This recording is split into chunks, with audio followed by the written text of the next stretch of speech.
ঝড়ঝাপটা পেরিয়ে অবশেষে রাহিকে নিয়ে রায়চৌধুরী বাড়িতে ফেরার সিদ্ধান্ত নিল রাহুল। কিন্তু বাড়ি ফেরাটা এতটা সহজ ছিল না। অভিমানে ভেঙে পড়া রাহি স্পষ্ট জানিয়ে দেয়, আমি কোন মুখে বাড়িতে ফিরব?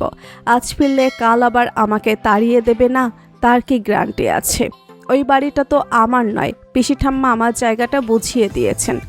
রাহুল শান্তভাবে বোঝানোর চেষ্টা করে। সে জানায় পিসি ঠাম্মা নিজের ভুল বুঝতে পেরেছেন এবং নিজেই রাহিকে ফিরিয়ে আনতে বলেছেন। কিন্তু রাহির অভিমান এত সহজে কাটে না।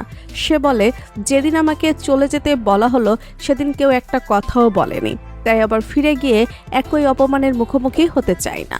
এই সময় রাহুল জানতে চায়, সে যে রাহিকে নিতে আসবে এটা রাহি কিভাবে বুঝেছিল। তখন রাহি জানায়, সে আসলে বুঝতে পারেনি, শুধু শ্বশুরবাড়ির সম্মান রক্ষা করার জন্যই পিয়ন কাকাকে সেই কথা বলেছিল, কারণ সে চায়নি কেউ বুঝুক তাদের সম্পর্কের মধ্যে সমস্যা হয়েছে।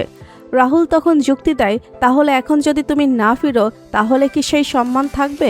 রাহি উত্তর দেয়, তোমাদের সম্মান রক্ষা করছি বলে তো আমার সম্মান নেই, এমনটা নয়।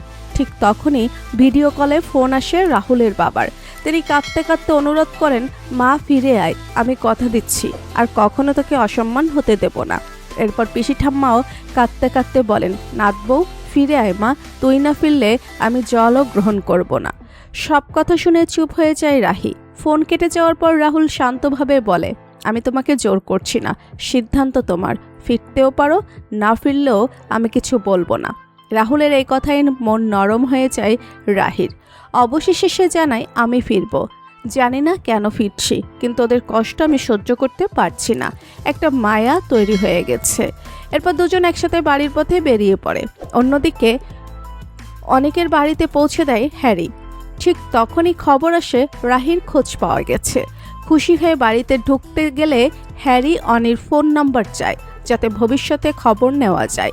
একটু দুষ্টুমি করলেও শেষ পর্যন্ত নম্বর দিয়ে দেয় অনি। দুজনের মধ্যে নতুন বন্ধুত্বের ইঙ্গিতও দেখা যায়।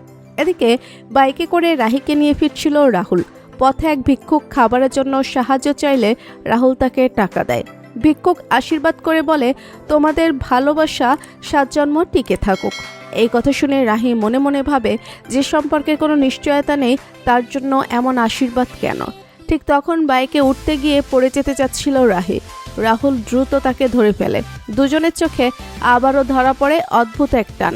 অন্যদিকে তিতলির বাড়িতে তৈরি হয়েছে উত্তেজনা। সবাই তাকে ক্ষমা চাইতে বললেও তিতলি রাজি হয় না। সে অভিযোগ করে রাহুল তাকে মিথ্যে বলেছিল, ভিসা দেখাতে পারেনি বলেই সে বিয়ে ছেড়ে চলে যায়। কিন্তু পরে রাহুল তার দিদিভাইকেই বিয়ে করে নেয়। তিতলির প্রশ্ন, আমার দোষ কোথায়? আমাকে ঠকানো হয়েছে আর সবাই আমাকে দোষ দিচ্ছে কেন? এভাবেই একদিকে রাহুল রাহির সম্পর্ক নতুন মোড় নিচ্ছে, অন্যদিকে তিতলির ক্ষোভ তৈরি করছে নতুন ঝড়ের ইঙ্গিত। সামনে কি অপেক্ষা করছে? আবার কি নতুন চক্রান্তে জড়িয়ে পড়বে রাহি রাহুল?